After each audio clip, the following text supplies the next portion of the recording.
Hello, good evening, and welcome. To quote David Frost, it's me, your boy Mitch, and with me is a new guest, and also, in case you guys didn't notice, new artwork from the legendary Skalk.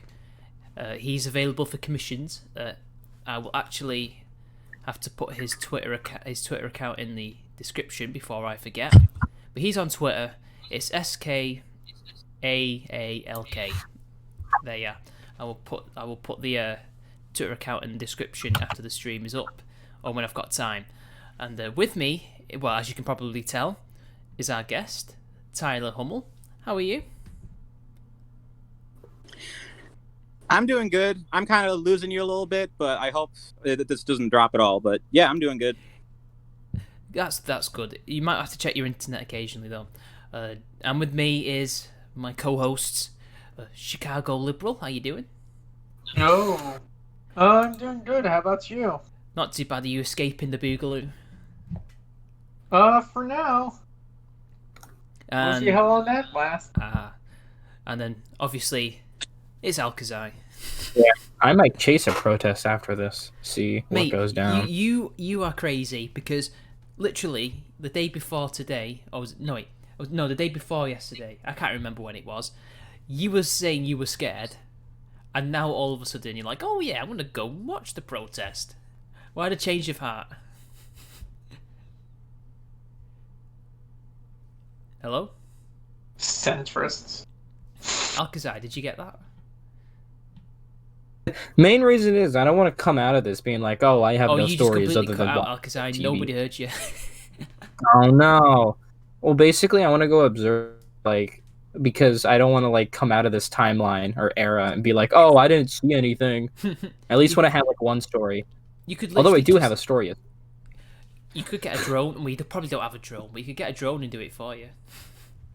Probably. Well, the thing is, there were rumors yesterday that there was a shopping center that was relatively far away from me that was being looted, and so me and three friends drove in my car went there. Turns out they were false, and we were really pissed. We wanted to see some looting. You probably would have got swept up, and they would have gone after you. Let's be honest. Maybe. So anyway, Well, if there was actual looting, we were just going to drive by it. We weren't going to go into the parking lot or anything. We weren't that dumb. remember, if they get in front of the car, it's okay to press the pedal. So anyway, Tyler, explain what you do to the people. Well, considering I'm following up Sargon 2 episodes before, I feel like I've got big shoes to fill. I mean, I feel like it kind of a downgrade. But... You have big shoes. No, you don't. You have absolutely no big shoes to fill. This is complete degeneracy here. It's not degeneracy, I'll have you know. Good to know. What do you mean? Yeah, we have Alcazar on. But yeah, I didn't really prepare much for this. So if this is a bad interview, I'm going to go ahead and just blame Alcazar because It's he's not really an invited interview, me. don't worry. But yeah, I do. I'm basically a film critic and a podcaster. I write for a couple of websites, and I have a YouTube channel called Gripting Productions where I just bring people on every other week or so, and just kind of hang out. But yeah, I've been published by 5 different websites at this point, and that's my main thing I do most of the time. And I did read one of your articles just before I set all this up, and I agreed with it 100%. It was a very, very good article. It was the one about Star Trek, and I think you nailed it as to why they like it. And you brought up something new that I thought nobody had really mentioned, mainly because a lot of the people who were discussing it either aren't as well versed in the actual ideology they're meant to be fighting against. That's been taking over Hollywood for the past God knows how many years. But also, some people are just afraid to, Red Letter Media, they don't really discuss the politics. Even in the new Plinkett review, they didn't really discuss it. They didn't at all with the Ghostbusters review, if you remember that. They definitely shied away from that, even though that was, one of the reasons why it was made. And what you said was that it was this was their black-pilled vision of the future because Trump won. What else was going on? They've not lost all power. I think most of it's all in their heads. They're still in a very good position. But the reason why all the new Star Treks are so bleak is because they're feeling bleak. Whereas Roddenberry, when he was still alive, it was even though I don't think he was the same as them, at all. You know, he wasn't a communist. It was more positive because they had more to look forward to, and I thought that was a very good point. Do you want to maybe explain that a bit more? Because I'm probably not giving it credit. I've written about the new Star Trek series for a couple of websites. I'm trying to remember which article that was specifically, but That yeah, one you're was. basically. I don't know where it was actually. I forgot. I've written it for Hollywood and Toto and Geeks Under Grace, Mhm. a couple websites. So if it's the one I'm thinking of, yeah, that you summed it up pretty well. There's a tendency in modern Hollywood to kind of be kind of nihilistic. There's not that much of a positive vision of the future because so much of modern progressivism is just kind of rooted in selling people just how bad the world is right now. Like everything is you need a Sarkeesian thing. It's everything is sexist, everything is racist. They're trying to sell you everything is bad now so that we can change it, but they're not really propelling a positive vision. So the when modern progressives are getting a hold of something like Star Trek, they aren't using it to try to propose what the vision should be so much as they are just trying to filter their already bleak views about reality and try to use Star Trek as a means to explore that, because Star Trek is ultimately about trying to explore how humanity functions in kind of a post-scarcity, post-modern future where we get a sense of just how high society's pinnacle for technology and societal growth can be. But Roddenberry had such a different view of that than almost anyone else. His view was, as you said, it's not Marxist. It's post-scarcity. It's what is the liberal society going to look like when we don't have a need for human struggle or work even. But what does it look like when humanity has just gotten to the point where everyone can prosper at a certain level of technological growth and health, and they don't necessarily need to struggle in the way we've had to do. And so his idea was just society works through its problems. They create a new status quo that's ultimately much more optimistic, much more humanistic, and much more willing to kind of allow people to kind of overcome the things that are problems in the world now. I mean, what's his name at Red Letter Media had a good point where one of the more interesting episodes of the original series was when they meet a projection of Abraham Lincoln, and Abraham Lincoln casually drops the N-word in one of the conversations, and one of the what's her name, the black actress, she's just not offended because she's never had anyone just say that word around her. She's like, I think he says that's that. archaic, I think strange. it may have been like negress or something. Yeah. It wasn't the hard R, but it was that kind of I think I remember thing that where episode. yeah. So it's Roddenberry was more of a visionary and a futurist than I think so many people in modern Hollywood are, and that's a shame. I mean, I've seen all the new Star Trek stuff, and I don't hate it as much as some other people ultimately hate it, but I think it's missing that desire to try to get past all of these things, that desire to kind of make people imagine what society could look like when you're at this point. It's very depressing and very hard to sit through a lot of the time. Like, don't get me wrong, Star Trek is done gritty and depressing. Just look at, Wrath of Khan, for example, and some of the Borg episodes in Next Generation, and not really Voyager, I would say, but they just don't do it right. The whole point, the reason why that's gritty and why that's terrible is because, well, they're in a terrible situation facing a maniac or an unfeeling kind of ant-like AI cyborg race that just does not care. Resistance is futile, isn't it? So that's why they're gritty and depressing, because how do you even begin to deal with somebody like that? There's more, but there's more to it, isn't there? It's not a representation of the future. It's just, this is a terrible situation, and I think they completely missed the point. Yeah, but obviously when you have things like the Borg or like those intense situations where you do have a real cataclysmic threat come up against the Federation, it's up against a version of the Federation that believes in itself and that has a vision for its own identity and its what it's trying to do. So having enemies like that are like imperialistic or completely unfeeling, the show adds enough nuance to it where those things aren't being done for malice. Like, the Borg is not a malicious force. It thinks it's making the universe better, but it's not. So the question was how does the USS Enterprise handle meeting a force like the Borg? The question isn't how does it. There's no just they have to figure out how to do it within the context of their worldview and try to get through the situation without compromising themselves. It's not the vision holds strong even when it's being questioned. And that's a lot of what like Deep Space Nine was all about. Like, how does that vision function on like the very edges of society where you have such complicated nuances and beings that will offer you moral challenges to your vision? Bloody Cardassians. There you go. What was he? Changelings, yeah. What was he called again? O'Brien. That's it. He's the most racist character in Star Trek ever, and he was. Funnily enough, it was completely justified because they killed his mates and stuff. Bloody Cardassians. He's probably one of the best, isn't it? Considering how minor a role he has in Next Generation. So yeah, I mean, I agree with that. I think it's just propaganda, though. I think they're trying to say this is what the world is like now, using Star Trek. And Patrick Stewart, he was very obvious. He was very blunt about it. Like, yeah, this is about Brexit, even though it wasn't really. When you actually watch Picard, yeah, it's not even a good satire. Like they kind of just address that theme in the first episode, and it turns into like the Data and his kids show for the next 8 episodes. It's kind of weird and convoluted in how it's exploring that theme.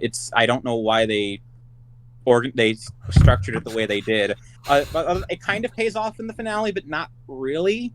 It's weird. But yeah, I mean, I could definitely see like someone trying to do like an off-brand spin-off of Star Trek where they're like, let's address something really edgy and really topical. But I don't think the writers that they currently have are capable of doing that and maintaining the vision. At least not unless they bring like Rick Berman back, the guy who did the original, who picked up Star Trek Next Generation after Roddenberry died.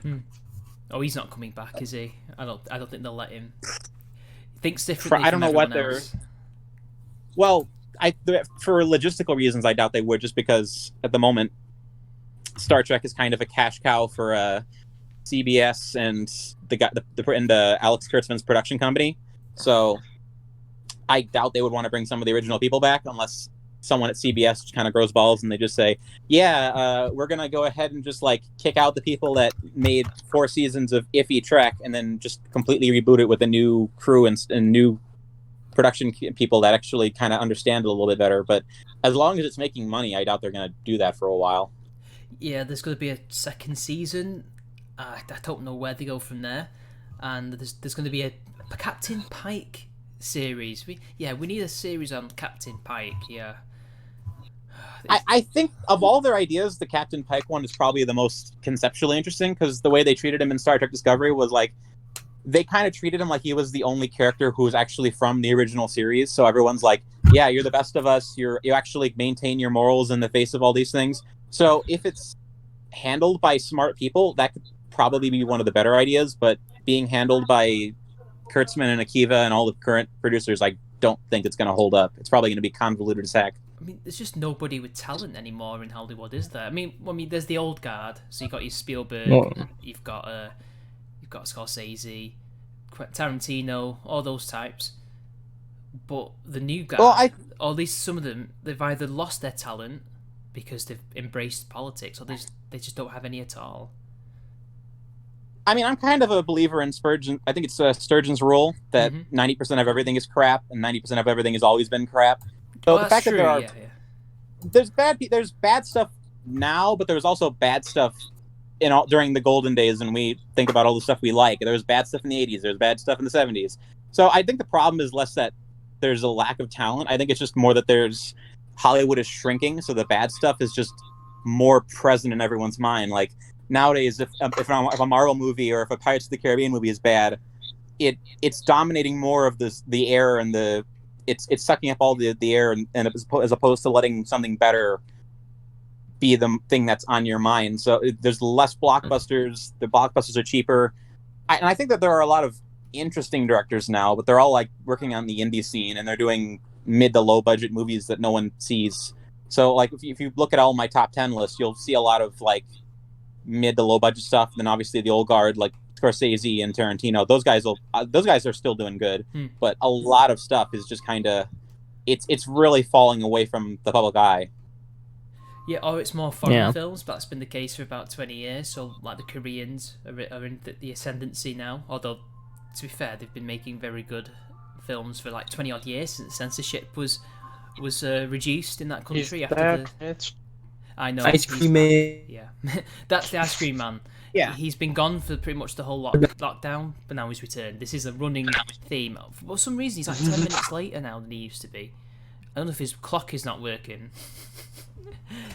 He's later than me, and I was like half an hour late to the podcast. So well, I was. We were all late because I fell asleep, guys. Sorry, but we're here now. But so yeah. Have you been doing with the riots? You just been trying to keep away, you know, trying to keep safe. I'm sorry, I didn't hear that question. How are you dealing with the riots? He was asking about the riots. Oh well, I live far enough away from that stuff that it's not really hitting me. Like I drove out into the country on Saturday and everyone was like hanging out and like driving motorcycles because it was like the first weekend after the lockdown officially lifted in Illinois. So everyone's out in the country just like having a good time, and you really couldn't like tell a lot of that stuff was happening. But as the more I like listen in, like big major cities like Chicago, if you go in the wrong places, there's tons of rioting. Like stores are being bombed out, a couple cars exploded. It's pretty nasty, and it's starting to kind of seep into the parts of the Chicago where it doesn't usually happen. Like most of the time, when that kind of stuff happens, it's in the same like square few blocks of the South Side. But now it's like it's hitting the Loop and it's hitting the North Side and all the shopping districts. And I have friends that live up there that are saying like, yeah, there's like glass everywhere, and I'm staying indoors because dangerous to go outside right now. So that's life. That's what all the people say. Copyrighted. Oh fuck! We'll be fine. Don't worry. It's okay. I wanted to make a funny Joker joke, but never mind. Yeah. So funny for that. What's your take on it, Tyler, as a conservative? What do you think about it? I mean, I think the initial impetus of this was bad. I mean, that cop Chauvin. I think the video kind of makes it clear he kind of deserves what's coming to him. He needs to be tried, and I think that they put it well. They're charging him on charges that are reasonable to the point where it's going to be really hard for them to refute it. They're not going for first degree murder. They're going for a lighter murder sentence. But if you go for that, it's easier to convict. So the Minneapolis Police Department is taking it seriously. Although I don't get what the riots are ultimately for. Then I mean, I've seen videos where it's like, this is the last straw. We're finally destroying America. I mean, like, what is the point of it at this point? If the police are taking it seriously, what is this accomplishing other than hurting a lot of people in black communities and hurting people's perception of the Black Lives Matter movement? That's what it is. It's accelerationism. They're just, well, not for the looters. Obviously, well, it depends on the looter, but most of the looters are just opportunists. They weren't there for George Floyd. They never were. And Antifa are there just for accelerationism. And some of them, I've noticed, they've been able to kind of goad people in the direction to do what they want. That's what I've heard. So they're starting fights, and then the rioters get involved, and they just slip away. It's a combination of many different factors and factions, and ultimately it's to push their agenda, isn't it? That's what it is about. It's about the you also have the revolution. white anarchists taking over shit and just destroying shit for their Antifa. own But ideological goals. I mean, I know Trump's trying to blame this all on Antifa, and he's deflecting. But I'm not on the ground though, so I don't know what the actual situation is. I'm sure some of it's Antifa. I'm sure some of it's the more extreme black nationalists. I mean, I'm sure it's a combination of things. I'm not generally conspiratorial to the point where I'm just believing like, oh yeah, it's George Soros. He's just paying these all people to fly in from out of state and destroy Minneapolis. And I don't subscribe to that, but I think that it's probably a combination of things, and a lot of it, the things I think it probably is, I don't understand it viscerally. So it just seems like like you said, it's probably a combination of people that want to take advantage of the chaos for their own personal benefit, and I imagine there are legitimate protesters in there too, but it's hard to distinguish them when you're not actually on the ground. Yeah, like apparently. I also think some of it is pent up rage from Bernie losing. From Bernie specifically, you mean? Yeah, I think some of it is. I don't know. That was so long I mean, ago. People are still angry about it. I've heard people say that this is like the effects of like people who have been locked indoors for the past 10 weeks. This is them like this is just the spark that's kind of just driven people that are going completely crazy and made them like just kind of Yeah, snap. I can believe that too. I'm curious to see how this would happen in like a Yeah, parallel let's see timeline how in which we weren't locked up for 10 weeks. If this would have gotten the same response, but it's hard to tell. I think it would have, in hindsight. Like, initially, I thought there wasn't going to be one with this because it was so clear cut what happened to the poor guy that I thought, well, literally, he's going to be charged. They're going to investigate because investigations take a long time, especially when it's the police investigating themselves. The state takes too long. We all know that. It's not a simple case of there's the video, right, charge him. No, they have to investigate. However long that takes. And then they're going to charge him. I thought, come on, I know there's been a few cases where there's been a clear-cut case of brutality and they get away with it, but I think nowadays to myself, that's probably quite a rare occurrence. This was too obvious. And I thought it would have been the aftermath of the Ahmaud Arbery case, which has been completely forgotten. I thought, depending on what happens to those guys, if they declared guilty or not, that could have sparked a riot. I thought that was going to be the real powder keg. That was going to be lit or unlit. But no, this one. And I just honestly think that's though, silly. Very much, but at the same time, Black Lives Matter isn't really much better. No, in America they're worse than the British one. The British one is a joke. They really don't have much sway over here. Well, the British one doesn't even have any power, and the American police will just like shoot you for doing nothing. Well, I mean, they don't shoot you for doing nothing. Like the one time the one time I saw a really bad shooting was when there was this kid who got shot, wasn't he? Because he had a BB gun, was it?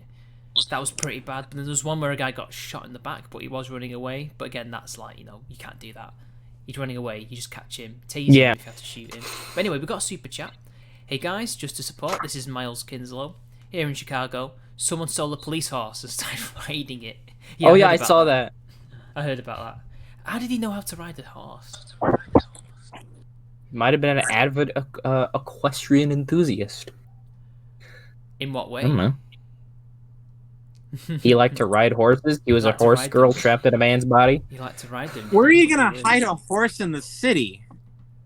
I don't know. Maybe he has property out in the country, dude. The police in You're gonna ride Chicago that still horse do like use 50 horses miles every out now into and the then. western suburbs and hide him in a garage.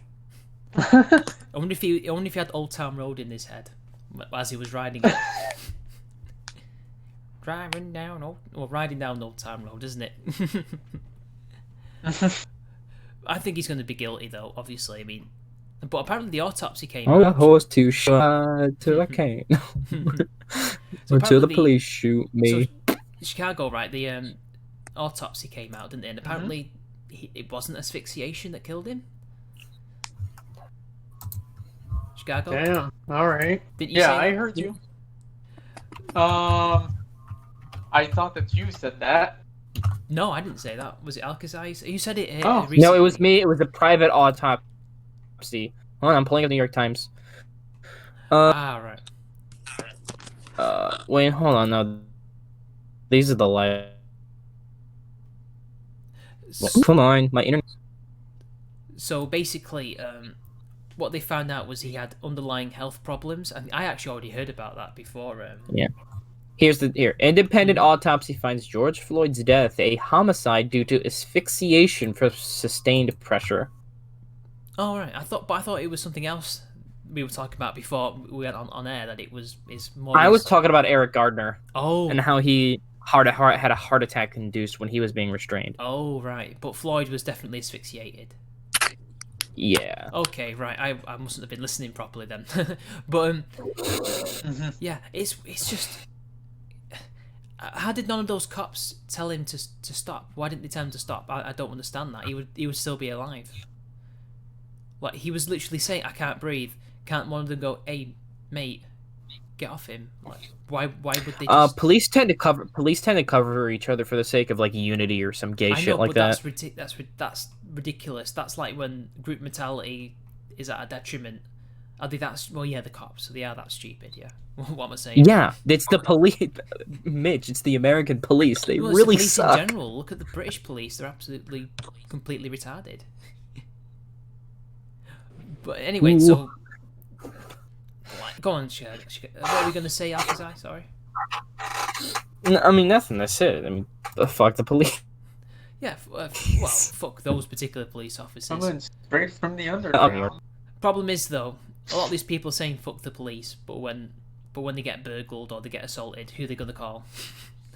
Well, yeah, police are necessary, but that doesn't mean they don't suck. I know. Well, if you remember that socialist conference last summer where the police were where all the socialists are like, you're not allowed to talk to the police for anything. We don't allow them in the conference room. We don't go to them when we have problems. Like, there are some people that are like really hard stance on like we must abolish the police thing.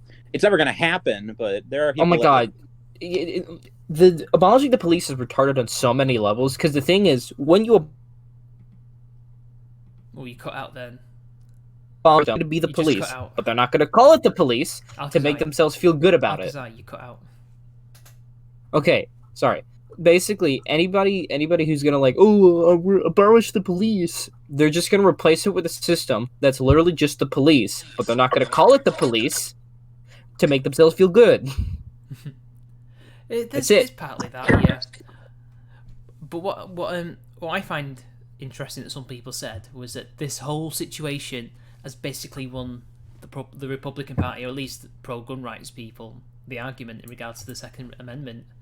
Because look at how in that the police, well, it's not necessarily just the police. It has been the governors and the mayors telling them not to do anything. But And the National Guard. And the National Guard have been limited by whoever's been controlling them. Is it the state that control their individual National Guards, right? Or is it the... Yes, states control their individual National Guards, but they can be nationalized at any time. Ah, right. Because I was thinking, well, I thought Trump was going to do that, but I guess he decided to leave it to the states, which I think was not the best idea, but I understand why he did that. But this basically is just they a win for a second. So they kind of have to be hands off for optics reasons, because like no one today wants to be that guy who gets compared to the people turning the hoses on black protesters in the 60s. Like that's probably why people are so sensitive about like just let them do the rioting. It'll be over in a few days. I think that's why they're ultimately not trying to contain it in a serious way, because there's just too much the cost is too much to trying to quell it. I mean, Trump had that tweet a couple days ago where he's like, when they start looting, we start shooting, and people were freaking out like, wow, he's gonna go full like segregation in the South kind of levels of. Whoa.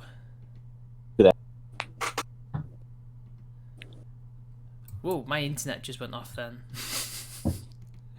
How much of that did you just miss? What was that, sorry? How much of what I had said did you just miss?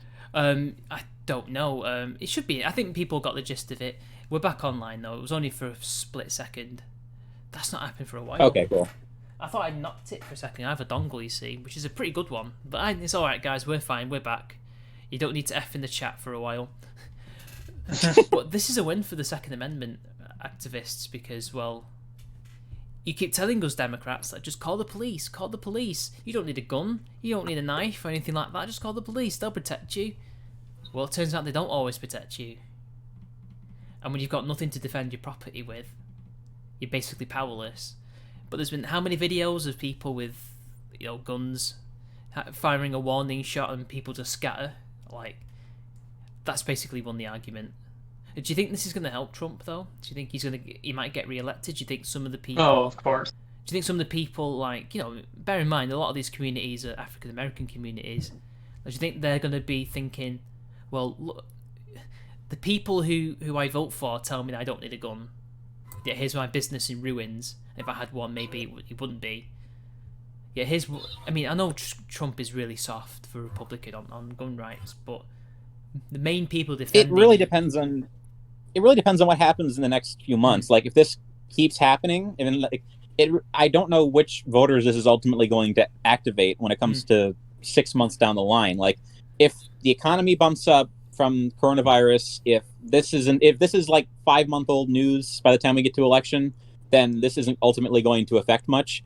It really just depends on how long this stretches and how everything is doing a few months from now. Because lest we forget, we were in the midst of World War III just 4 months ago. I mean, that feels like a friggin' eternity ago. We were friggin' at war with Iran for a weekend, and then now everyone forgot about that. The fucking fires in Australia was in January. Like, fuck me. I saw a meme actually. Don't think so. I'm good. I saw a meme. I saw a meme that was referencing that. So in January it was a soldier. You're a soldier. Then in February, the fashion trends for 2020. yeah, the fashion trends. Yeah. So in February you're a fireman. Then March. Sorry, you're what was it? Yeah, you're in a hazmat suit. Then April you're tired. You're in your in your pajamas because you're locked down. And then the rest of them is just like a riot police guy and another one. I assume that was a rioter. I mean, I was talking with Alkazai in the chat a couple days ago, and I was like saying like if the thing that could happen logically would be like if Biden picks his vice presidential candidate as an anti-racist candidate, and they go with like Stacey Abrams or Kamala Harris, I think that would be a huge setback to his election campaign because regardless of what's trying to be like, if he tries to make his campaign all about like, I am the anti-racist, Trump is the guy who's promoting racism, and he picks a candidate that's just completely intolerable, then that's going to really damage him going forward. Like if he picks Stacey Abrams of all people, for goodness sake, I would call it for... No, for Joe Trump Biden's not going to pick Stacey Abrams. He pretty much trolled her on MSNBC that one time, which was fucking... Oh, did he if you guys saw that. I don't know. He needs to make an affirmative stance against racism if he wants to kind of activate the people that are part of what's going on right now in his favor. Because otherwise there's going to be a lot of ambivalence when it gets to the election. How can he when after that car crash of a radio interview with Charlemagne the God? I don't He has to pick a black woman now because he has to kind of make his image the anti-racist guy. Yeah, he can't pick Klobuchar because she's the one who let that guy walk away before he killed Floyd. Did you hear about that? She was the one who passed over the charges. Really? Yeah. She was the county prosecutor at the time. Oh, was she? I thought it was to do with her being the governor. I guess I didn't know. No, she wasn't a governor. She wasn't the governor, but she was a prosecutor. Ah, right. I see. So yeah, I really doubt CNN is gonna dedicate a bunch of media time to that though. Oh no, like unless they decide they hate Biden. Fox will though.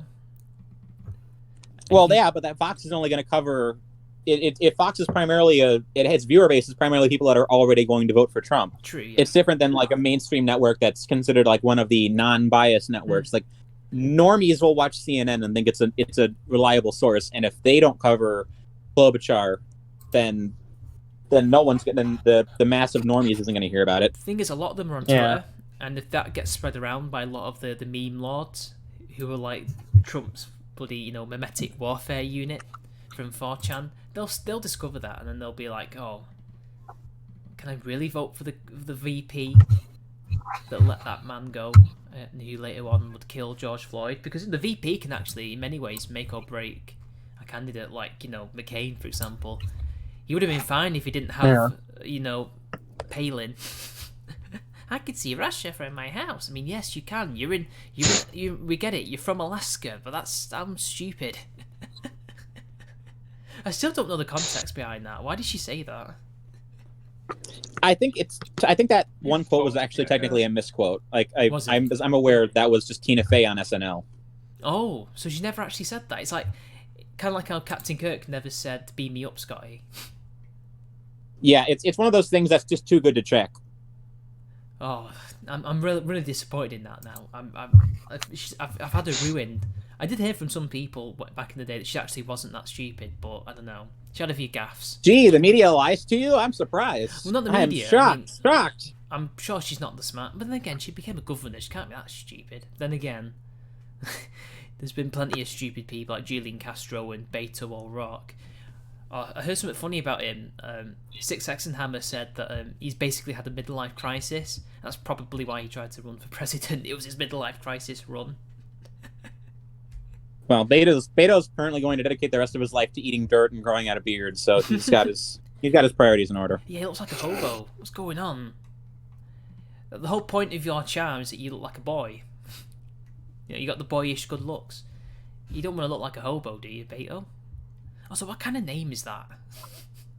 It's based. I think Beto is like a Latino name because he was running in Texas, so I think he was trying to like pander to the Latino vote in Texas. But he's obviously Irish. It's a Hispanic nickname.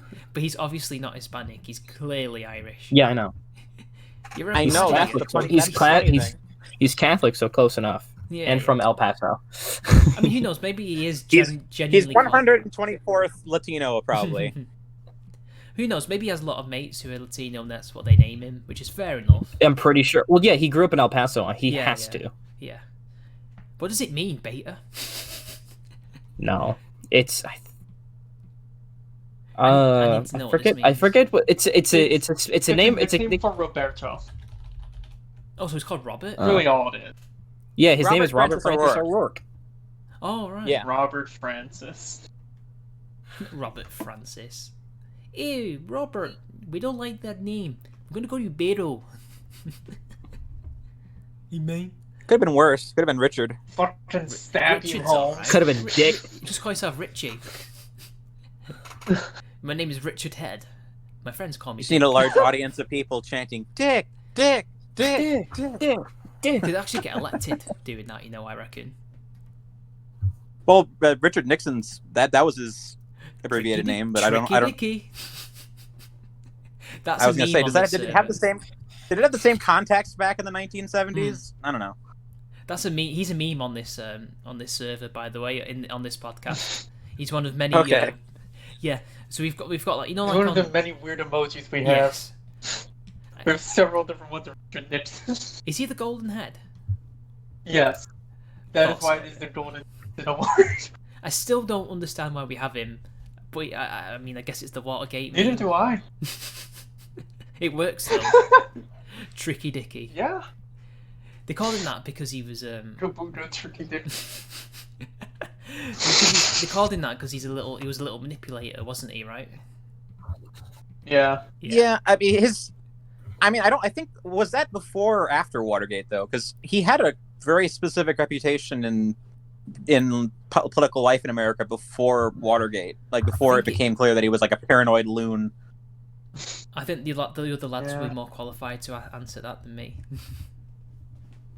Well, yeah, I I'd have to don't know anywhere near as much about Richard Nixon than you think I do. No, I'm disappointed. I'd have to ask my dad.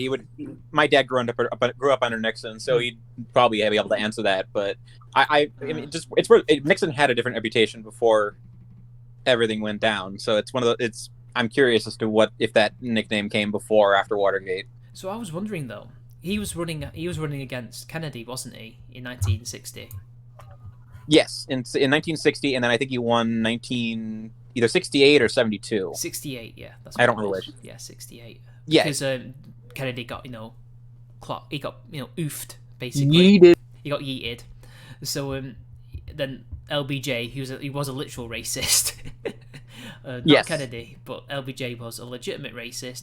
It's in the do you remember the Butler, the film about the White House Butler? I haven't.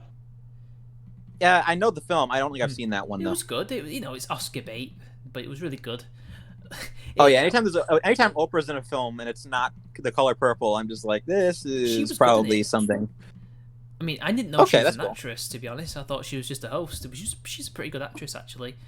Really, he was the man in it. Her and Whoopi Goldberg were kind of actors back in like the late 80s, early 90s, and then they got their shows, so they kind of just became more like television hosts than actors. But they act every once in a while. Why isn't Oprah in Star Trek? Because she's thingy. What does she play again? I forgot her name. Whoopi Goldberg? No, what character does she play? That's what I meant. I forgot her name. Her character's name. In Star Trek. Whoopi Goldberg's character? Yeah, she's the bartender who's like a really long-lived alien. Gyna. Yeah, Gyna, yeah. Like, she's a good actress. She needs to stop being on the whatever it is she's on, the Boomer show, The View, Karen show, The View. Yeah. Forrest Whitaker was in it. He's the butler, and then he. I mean, she's not really a high demand actress. I'm sure when you get a gig like The View, you're doing it half because you're a washed up actor who needs the money. So it's like, it's probably one of those things where she's probably not going to get enough good offers to do movies nowadays. Unless there's like some indie act. In which one?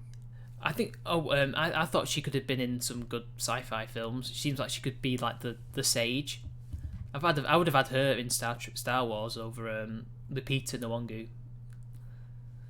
Sure, I'm not saying she couldn't be good. I'm just saying, I think that it depends on what her reputation in Hollywood is right now. I mean, if she's happy just being like the woman who gets $1 million a year to do The View, then she's probably not going to want to do acting. God, I hate The View so much. Everybody in there makes me want to bash my head against the wall. I swear to God. Yeah, what we have here, our version of that is called Loose Women. Especially Meghan McCain, I swear to God. She cannot shut up about her father. My dad died. He was a veteran. yes, we know. But anyway, to get back to the film, though, he met LBJ, right? Because he was the butler. And he was the head butler, and, he's effing and jeffing and, dropping N-bombs all over the place. Oh my gosh. I don't know if this is true, and it's probably not true, but he did release an autobiography, The Real Guy. Apparently he asked his opinion. He asked his opinion, and apparently the way he said it made LBJ do this, the Civil Rights Act, which I don't believe. I mean, LBJ was pretty cynical about race politics. Like, there's a really really horrible quote he's been quoted on. That's every like conservative documentary like mentions it, but there's a quote where he was caught on tape saying, "I'm going to pass this policy so that I can have those N-words voting Democrat for 200 years." I mean, the film didn't shy away from showing him an obvious racist. Yeah, it did work. Yeah. So the reason why I asked, I was wondering about Nixon was, imagine if he'd won in 1960, the civil rights movement would have gone down a different path. I think.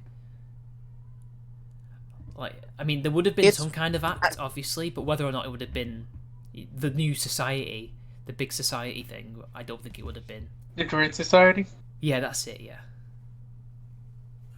I mean, it's kind of hard to figure out how society would have trekked if events of the 1960s and 1970s had gone a different way. But, I mean, a lot of it just kind of happened because things were getting out of control and problems that weren't being addressed were just kind of escalating. So, I mean, I don't blame people in that time for having to go as far as they did, but a lot of people obviously went too far. Bill Ayers and that kind of type. But, I mean, I wasn't there. So, it's looking back on it now, it feels like we're kind of starting to ramp back into that level of intensity, though. 2020 is 1968 to Electric Boogaloo. I keep saying this. I believe it. Nobody wanted. Thing is, though, we might end up just repeating the Star Trek Enterprise of decades. I have a feeling I'm telling you. I have a feeling it's all this stuff that's going on. It'll only be between 1920 and 1920. I mean, 2020 and 2022, kind of like the early 1920s. When it was, there was the Red Scare, there was, union actions, strikes, people getting killed and things like that. The influenza. But then after that, it was literally just 6 years of economic growth and hard partying. So hopefully we get that without the depression, obviously. we haven't reached the point where we're having like major political and activist figures being assassinated on the street yet. Like, if we get to that point, then that would be the peak, which I don't want that to happen, obviously, but I would imagine we will probably hit a point of societal petrification really quickly. Like, I could imagine like there being another Reagan-esque president within the next decade or so, just because people were already getting sick of political correctness 5 years ago, and now the atmosphere of the moment has just moved so far into the left and so far into where the progressive left wants it, that I think people are going to be like, yeah, no, I want some stability and order, and people, I want the cities to be livable again. I don't know if anything will actually be solved, because it wasn't really solved in the 70s when early 80s when Reagan started kind of undoing a lot of the stuff of the 60s and 70s. So but if I had to guess, I would say we're probably going to start moving rightward if this escalates any farther. Wait, so your prediction is at some point within this decade or the near future, we're going to have like a moderate I mean, every Or 30 conservative. years ago, every 30 years or so, society kind of has a period of like relative conservatism and relative kind of petrification. Like you had the 1920s, then you had about a generation off until 1930s where it was pretty progressive. Then from like the 1960s to the 1980s, it was progressive, and then it became progressive again. It comes in waves. So I don't think that you can just have a permanent progressive status quo forever. I think we're getting to the point where the excesses of progressivism are just driving people up a freaking wall. I think that at some point, Same. I think hate it's the not- progressive. So I've got a question though. I always ask people this, especially conservatives. So say Trump wins again and he serves his term, or he dies. But let's just say he serves his term, because that's really what it will be. Who do you think would replace him in the Republican Party, and who do you think is the best replacement? Because that's something that I've been thinking about literally since he got inaugurated. Like, well, he's obviously a game changer, but to what extent I don't know. If the Republicans want to continue on this path, then they need a really good replacement, and I can't think of anybody. The closest I can think of who would be a good replacement would be Rand Paul, but I don't know what you think. I mean, the libertarian in me thinks a Rand Paul presidency would just be lovely, but I don't think he'd ever get his chance to do that. The question of who replaces Trump, I thought about it, and I don't really have a good answer, because when it comes to who's going to be politically relevant come 4, 8, 12 years from now, it's really unclear. Like, I could see someone like Dan, what's his name, that the Texas... Crenshaw. Yeah, Dan Crenshaw. Oh, I know Big boss. people that love him. I think that maybe someone like Nikki Haley has a chance. I don't think it's going to be like an establishment type, because I think at this point the Republican Party is so populist that it's going to be really hard for them to like try to run like a Jeb Bush or like a party type that works really well with the establishment at this point. I know that the party wants to do that. I know they want to try to take over again after Trump, but I don't see them being able to kind of rein in their voters the same way the Democrats can. I think that the party is going to probably go for someone who has either a similar cultural figure to Trump or someone who's kind of riding on his coattails. Has there actually been any kind of new blood that's been injected into the Republican Party? Well, So, I actually do have a few theories about who's going to try to take the reins in 2024. who do you think? Josh Hawley, Nikki Haley, Dan Crenshaw. I think those three. If Dan Crenshaw was just a little bit more based, I would be really happy. I like the image of him as president because it's Big Boss, from Metal Gear Solid. Yeah. He's literally Big Boss, and when I first saw him, I thought, what the hell? It's Big Boss. Oh my god, he's real. He's real. He's not just in my dreams. You fucking I'm not caress just, your I poster don't of have to play him, Big I can Boss. watch him. But then when I find out that he's actually not so based, I'm like, oh, no. Well, I mean, I would really like Dan Crenshaw if he wasn't so like wasn't really was more proactive of wanting to fight. But I think Shaw, I like him. I think we don't know who it's going to be. I mean, does the Republican Party have any new blood? Like, say, like for example, Democrats have got AOC and the Squad, right, and other people coming up through the ranks. Is there anybody there from the Republican Party who would be of the right? Josh age? Hawley, as I said, Well, it's he's a him. We had a senator big- from Springfield. We had a big new blood a lot of new blood come into the party around like 2010 when the Tea Mhm. Party happened, but it's been a while since we've had a ton of people enter the party in kind of that style. It really depends on how the next couple elections go. I mean, this election obviously is going to kind of set the tone for how things move forward into the next decade. Yeah. I'd still say it's anyone's game at the moment, but I if mean, like, Biden wins, it's going to give the Republicans more of a chance to consolidate and come up with a new party line that kind of works the impulses of Trump and the establishment together. In that case, I'd probably say it would be someone like Dan Crenshaw. But if Trump wins again and the 2024 election, I would say at that point it would probably happen is that the Democrats would win that election just because they're going to have 8 years of Trump behind them, and they'll be able to consolidate their party control around someone who's a little more establishment and controlled. So it really just depends what happens next. But yeah, it's gonna be. I don't foresee a huge amount of new blood being injected to the party for a while, because the last time we got new blood, it was types like Ted Cruz and Marco Rubio, and those types got really burned out during the 2016 election. Yeah. Do you think Ted Cruz will Oh go well, the for thing it is, again? I hope John Kasich runs again. Oh, he's done. He went against all. He went to the left when he should have stayed as he was during that primary, and that's what did him in. I still like him, He's and he's wet. my favorite Republican. He's a wet. Do not. He's a wet lettuce. He's my. We stand John Kasich in this household. No, we do not. I run this household. We're not standing him. I briefly met John Kasich. I was a stagehand out of college during 2016, and I was called one night just out of the blue and asked if I could do stagehanding for an event that was popping up, and I ended up being for a John Kasich rally down the road. So I briefly got to see him live. I'm sure he's a lovely person, but he's just not presidential material. Oh no, absolutely not. He's he has no energy behind him. Low energy. He Well, does no it, but energy. he's my favorite Republican because he's not fucking crazy, and I love him. I mean, there's a lot of them that aren't crazy. They're still more likely to be a better president than he is. Like, to be fair to Ted Well, he's Cruz, also not populist, which I like. Well, to be fair to Ted Cruz, even though he was a pain in 2016, he was like really annoying and kind of mainstream. He's kind of improved a lot, and he's a constitutionalist, so he'll be very straight to the point when it comes to that stuff. Like, I mean, I will admit to that I was the embarrassing guy that actually liked Ted Cruz when everyone else was hating him. But I think nowadays he's got so much. Well, unless like Trump backs him if he runs again, I think he's got too much baggage to run for president again. Especially, I personally would not want him again. You know, I mean, I like what he's been saying on Twitter recently, but he's still Ted Cruz. It's still, you know, he was born in Canada, and you know, his primary was terrible, and you know, his face. Oh my is god, very who gives a punchable. shit if he was born in Canada?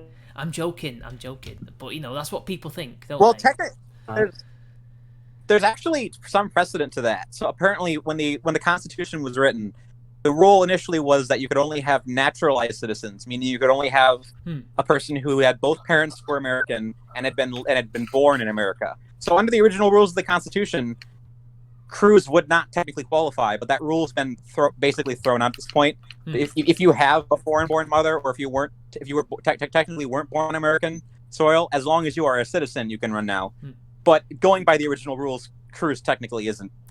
What do you mean? No. His mom was an American citizen. Yeah, but his dad Well, wasn't. no, it's not just that you have to be an American citizen; it's that you have to have been born on U.S. soil, and you have two naturalized parents. So there's two qualifiers in the original draft of the Constitution, but that's not how it's been thrown out at this point. I can see why. Because Well, yeah, it was so thrown out many with the 14th Americans- Amendment. I can see why, because so many Americans actually have parents that weren't even from the continent. In fact, a lot of the people who ran the first, 13 colonies, they didn't. Some of them weren't even born Martin there. Van Buren, his parents were born in the Netherlands. Who was? Martin Van Buren's parents was born in the Netherlands. His first language is Dutch. Wait, was he one of the presidents? Was Martin Van Buren was also the first president born after the revolution and the first one to ride the train.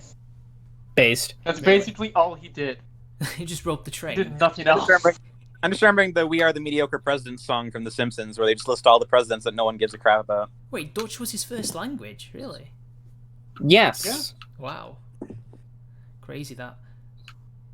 I mean, He's a at Dutch that spy. time, most Americans didn't even use U.S. currency. They used the Spanish guinea.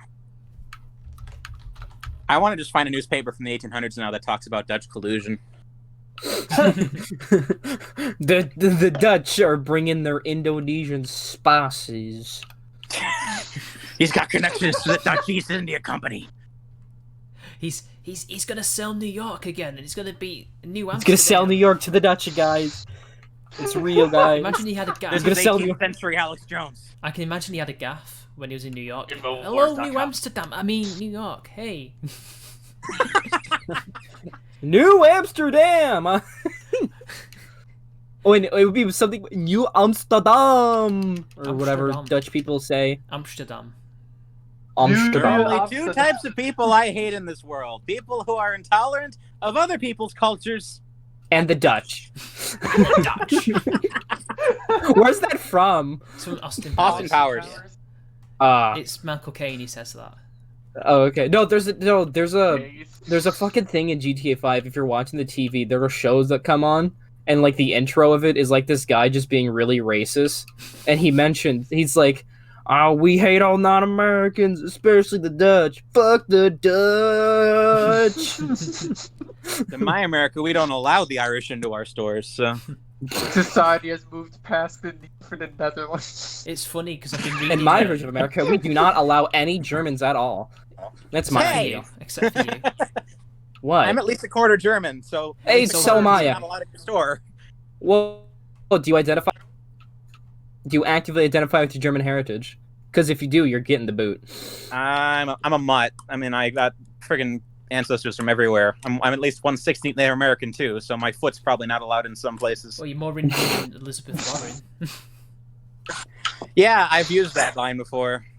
So what is it with her? So her actual ancestry is like what most Americans have, right? It's not as much as she Yeah, a claimed it lot was. of Native Americans kind of married into like white families in the 19th century. So that's why most Americans now have like 1/16, 1/32 Cherokee in their bloodline. I mean, obviously, you're not going to be able to get any sort of like benefits from that unless you're at least a quarter for most tribes. But different tribes have different rules, so it really depends on. Most your tribes, it's that your great grandparent must be full blood Native. I mean, it depends on the tribe too. I've heard that some tribes won't let you in unless you're either half or full blood. What about Iroquois? Like, it's always Cherokee. Why not Iroquois or Mohawk or Navajo? Well, that's the thing. And Cherokee's kind of the joke one because Yeah. so many Americans married into Cherokee lineage. Oh, right. Yeah. That like it's and plus Cherokee, you can't get any sort of government benefits from it. Like certain tribes, if you are at least 25% or 30% or 50% that, you can actually apply for government aid to certain degrees. But if you're Cherokee, there's nothing for it. So you can claim you're Cherokee, and it's essentially just bragging rights. It's like that one guy in South Park who's like 1/32 Native American, and he runs around with a little feather hat, even though he's like the whitest looking guy ever. Like Elizabeth Warren. Yeah, exactly. It's just bragging rights. You're not actually getting any benefit from The it. But fact that she lied and used that to her advantage to raise her. Whoa! That was a massive echo then. But anyway, where was I? Yeah. So, the fact that she used that to further her career, probably through affirmative action, is that surely there's something illegal there, and she knew that she was lying. what's the how long does something like a charge like that last? If you claimed you were Native American 30 years ago for an affirmative action charge, Dude, the statute of limitations is probably like Yeah. 30 seconds. on that crime, on lying on your application forms, that's probably nothing for that. Yeah. There's something just duplicitous about that, but I think the Native Americans had always said that she was suspect for years, didn't they? Yeah. Well, until the election, when I think one of the tribes like clearly called her out on it. It was like, yeah, no, It was Cherokee. yeah. They're pretty base, some of them, the Indians. Well, also keep in mind. Oh, I forgot to mention this. One reason that the Cherokee often married into white families is that they were one of the 5 quote unquote civilized tribes. Like they even owned slaves and shit. A lot of them did. We're not allowed to talk about that No, they don't. Why not? because we can't talk about like slave owners who aren't white. Yes, I can. it I'm going to adds do it right now. There were Alkazai. Cherokee who were slave owners. Alkazai, What are you going to do? What are you going to do, PC police? It's going to add too I'm much going to report you to nuance, Susan Wojcicki. man. Yeah, Susan Wojcicki. She can't do anything to me. I'm Polish too. That would be anti-Polish unity. You ain't Polish. Yes. Unfortunately. The most peoples. You know, the litmus test for being Polish is whether or not you can go to pronounce her last name. Now, speaking of ancestry, It's okay, fine. It's Wojcicki. it's Wojcicki, I think, actually. Are you sure about that? I think it's Wojcicki. Yes, No one Because- knows. It's one of No, those. because No the one V. knows? Okay, the V in Polish. I mean, the W in Polish is pronounced like a V. I'm Yeah. pretty sure. Yeah, it is, yeah. Yeah, I was gonna say it's Krakow, not Krakow. I'm pretty Thank sure it's Wojcicki. I think that's how you pronounce it. But, yeah, speaking Pretty of... sure it's status. Statist. No, Pretty sure it's. It's, So it sounds like to me. It's more like, I'm going to censor your YouTube channel. But anyway, speaking of ancestry, our friend here, Chicago, he has very interesting ancestry, don't you? Oh yeah, he's Amish. Yes, I do. Yeah. No, I'm not. He's not Amish. You're Amish. He's not Amish. No, he's Amish. Explain it to Tyler, Joe. Go on. Let's see. I know what the I'm Amish Japanese, are. I'm Swiss German, I'm Norwegian. He's Well, you're basically- Norwegian, think dude. there's That's some kind of person being- cringe. Yeah, Yeah. Stop being Norwegian. yeah. Chicago Yeah, was. and burn down your village and then commit seppuku for doing dishonor to my family over it. Change your ethnicity. I don't like it. And Admit you're German. We don't like you not admitting it. You just got to figure out what percentage of it you are, and then cut that much of off your body off. That way, you're symbolically removing it. but I like my body. Well, your body's gay and cringe. I would pay to film Chicago in like full samurai armor, just walking around Chicago. God, And dude, just what? screaming at people in Japanese gibberish. I want you to dab Well, the in it as funniest, well, the funniest thing like to ever come out of like a certain mixed race groups, if like you're a quarter Asian, but like everything else is white, you like have every single other white feature, but you'll still have like squinty eyes. like, a lot of, Like, a I lot know- of- a lot I of know a white bunch of people like who are like that. that. That's basically Chicago. Yeah. Ow. I'm joking. But yeah, I'm mixed race too. I'm part Caribbean, so I've probably got slave ancestors. I'm probably pretty sure about that. How else would they have got there? I mean, Well, they as well got, They known- got all on a my boat ancestors- and sailed there, you retard. Well, obviously they sailed For there. all I know, all of my ancestors emigrated to the United States after, after slavery was abolished. So How did they get to I didn't Chicago? own slaves. Mine didn't. Some of mine came on the Mayflower. Is that true? Really? Yours might have definitely owned slaves. Yeah, dude. I might have. I'm pretty sure I have slave owners in my ancestry. I know that Yeah. Lou Levi traces his ancestry to like pre-revolution, and I know that one of my ancestors, he helped build one of Manchester's famous buildings. He was like a bricklayer. I wouldn't be surprised if one or two of my ancestors were involved in the German revolutions of 1848. Same here. Please don't be a communist. Just be a liberal. Oh, the communists were tiny, so Liberal he wouldn't have- gays. he wouldn't have been a communist because even though they were around, there was like what 50 people. We one of these In OG 1848? libtards. OG. 1840 was basically just Karl Marx and that's it. It was Marx, Engels, and a few other hangers on. I think because I've actually got the manifesto with me on my desk because I was reading this particular. Ooh. Well, I wasn't even reading it. I was reading the introduction by A.J.P. Taylor, the world's second most anti-German historian. The most is Namier. What was his actual first name? Because he was Polish, but he was also British. Namier. Yeah, Sir Louis Namier. Yeah.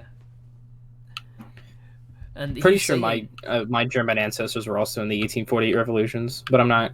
I can't confirm that. I don't know if I have any ancestors that were in Peterloo. If you remember what that was. Has Americans actually heard of Peterloo? I have, but most haven't. No. Tyler, have you heard of Peterloo? I know there was a Mike Lee movie about it last year, Yeah, but I I saw don't. it. I It don't. wasn't I don't know the events. Anyway, I'll explain it. It's a real thing that happened, so it's not spoiling the movie. So basically, after the Napoleonic Wars, there was a lot of social agitation because Britain was in debt, but also the biggest, empire. Well, not the biggest yet, but we were the most powerful country in the world, and we were beginning to expand, but we were in debt, and we were mercantilist, and that meant lots of issues in regards to having food. So there was taxes and tariffs on grain, and you couldn't. I think there was also price controls. So it basically meant that people were starving when they shouldn't have been. They should have been just getting like cheap grain from wherever. And that's part of the reasons why the famine 30 to 40 years later was so bad. But anyway, not only that, there was agitation for the vote. And that was probably going on for a while, but because the working class were, beginning to become the working class and organising and in these factories, and also, that they were doing all these things, they were going out there and fighting, yet they weren't getting represented, and also the the political like system and how it was organised was completely broken. Have you heard of a thing called rotten boroughs? Yes. So you know about what a rotten borough is, and basically, while those things had representation, even though a lot of these boroughs never technically didn't exist, or had like one person living there. This is how silly it is. Like if you've seen Blackadder, that's a exaggerated but faithful kind of rendition of what a rotten borough was.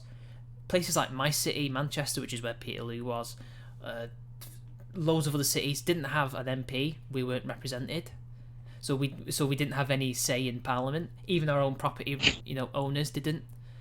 And so part of it was that. Part of it was getting. They called it universal suffrage, but it was men. Getting working men the vote. And the British establishment were worried that that was actually going to be a new French Revolution, even though the people who were agitating for revolution were a tiny minority, and they were arrested anyway. Most people were just classical liberals, quoting the Bill of Rights, 1689 and all that. That's in the film. That actually did happen. So anyway, in Manchester, it was organised that they were going to have it wasn't even a protest, it was actually a rally. So people would go up there, give speeches, say thank you and leave, and then they would all go home and have a picnic or whatever, right? Because back then, it was called St. Peter's Field, now it's called St. Peter's Square, and that's where they were hosting it. But the powers that be were worried that it was going to turn into a insurrection. So allegedly they read out the Riot Act, but nobody would have heard them anyway, because you've got all the big crowds of people. And then they sent in the militia to disperse it. But allegedly the militia were drunk and they were on horseback, so they charged into the crowd and cut down hundreds of people, killing about 28 of them. All because they were fighting for their political rights, basically. And it was quite a sensation at the time, because that had never really happened in British history up to that point. I mean, we had the Civil War and stuff, but usually people weren't cut down in the streets, or in the field as it was. But in the end, it didn't result in anything better. Actually, for a little while in the 1820s, we suspended habeas corpus. There was like 5 acts of just complete and utter authoritarianism, which thankfully were got repealed by like the 1830s or 40s. But yeah, for a while we were almost a police state because they were terrified of revolution. That's what happened with Peterloo. I remember like I was in a history class, and somebody said, I really don't think it's as important as you say it is. Well, I don't know, considering all these laws that came out, kind of important. But anyway, that's the story. Anything else you want to talk about, Tyler, before we go? It depends. Do you want to do? I mean, we can talk about. I mean, what do you want to?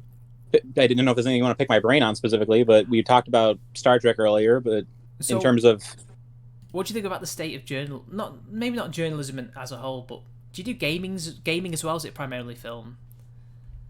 I don't review games that much because there's a different there's a different way to interact with games that I'm more relaxed on than I am with films. Like my mindset's a little better tailored to analyzing film just because I'm more familiar with it. But although I do a game, I did a podcast with Scotch a couple weeks ago. Oh yeah, we just talked about games for like an hour and a half. Yeah. What about game journalism specifically? Does like the film journalists, I think, do they have a similar issue? Because things like Joker getting like a ridiculously low score with the critics, but an incredibly high score with the audience. Are they suffering from similar like progressive problems, basically? Yes and no. I think it depends on the critic too. I mean, I think every critic tends to bring different baggage to what they see. I mean, there's people like Christian Toto and Sonny Bunch and Kyle Smith who are more conservative, and they tend to analyze things with their kind of background. I mean, a lot of it just comes down to the way people tend to engage with the film, and I think a lot of critics tended to like. Joker's a good example.